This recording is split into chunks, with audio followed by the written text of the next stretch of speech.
Angolan President Joao Lourenço delivered his first speech before the National Assembly since his re-election, admitting to devote all his strength and attention to the search for the best conditions for the people. The speech comes a few weeks after his re-election for his second term in September. I will devote all my strength and attention to finding the best conditions for the people.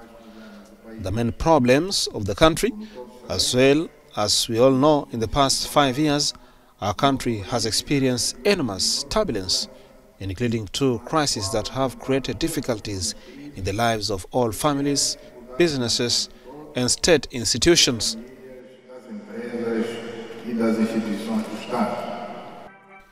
Angola, one of Africa's largest oil producers, is also grappling with the higher public debts. Higher oil production this year has helped reduce public debt to 56.5%, but the president wants to reduce this further. The indicators of the country's debt finances show that this year we will also have a positive balance. With the economic reforms we have carried out, which was also possible in the trajectory of the increase in public debt. The return of the ruling formally marks his popular movement for the liberation of Angola, also known as MPLA, has been met by opposition. To some, the country needs to address pressing matters like education reforms and other infrastructure. It is a very important speech, long, compact, full of perspective that the country needs. The social space, education, health, road and maritime infrastructures, and the president compiled all this. The ruling MPLA party won a wafer-thin majority of 51.17% of the vote, handing President Joao Lourenço, the 68-year-old former general, a second term in power. Burkinabes have ushered in Captain Ibrahim Traoré as the new leader who seized power 2 weeks ago in a coup in Burkina Faso. Some 300 delegates from political parties, social and religious groups, security forces, unions, as well as people displaced by jihadist forces took part in national forum to appoint him. At the end of these debates, the charter was adopted. The president was confirmed in his position. Now it is time to work, time to rally around national priorities and emergencies, because we do not have a single second to lose. We also do not have a single minute to lose too. You will have noticed that the objectives of the transition have been refocused on the fight for security in order to recover the integrity of the territory, to return the displaced populations to their localities by providing them with a basic level of administration, and then certainly with basic necessities so that they can get by.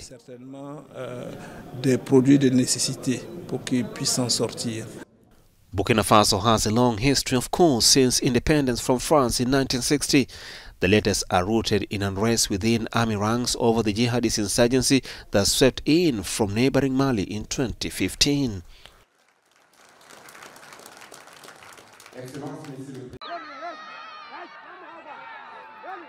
Horse racing is quickly catching momentum in the mountain village of Semonkong in Lesotho.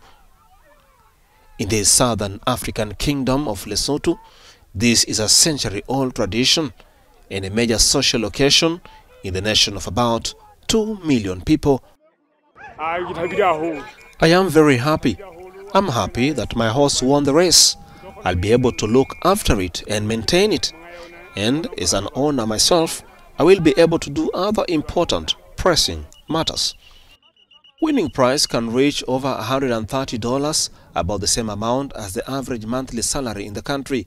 Gambling is also rife. Bundles of money are passed among spectators seated on large stones. No, this is beautiful. I mean, to see people organizing themselves like this, and I think it's really great. I enjoy it. At a barn a few miles away, wool is sorted on wire mesh tables depending on length and thickness. Shepherds receive about $3 per kilogram of the fiber. Jockeys get just a little more to ride. Most are boys under 20. Horses are very important because you are able to make a lot of money when you have to sell them.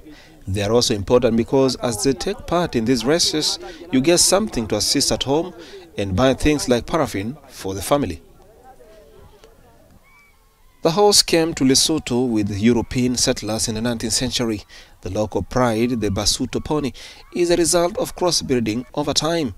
Despite their name, the ponies are of medium size and known for their endurance.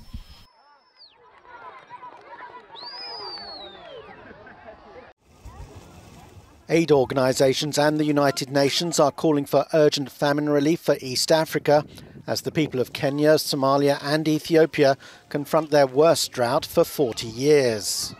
Oxfam says food shortages are likely to cause one death every 36 seconds, while the United Nations Food and Agriculture Organization says help is needed now. We should not wait for a famine declaration to act, because then it will be too late. We know from 2011, when we faced a famine situation and a famine declaration, that by the time the famine was declared, half of the 260,000 people who died had actually already died.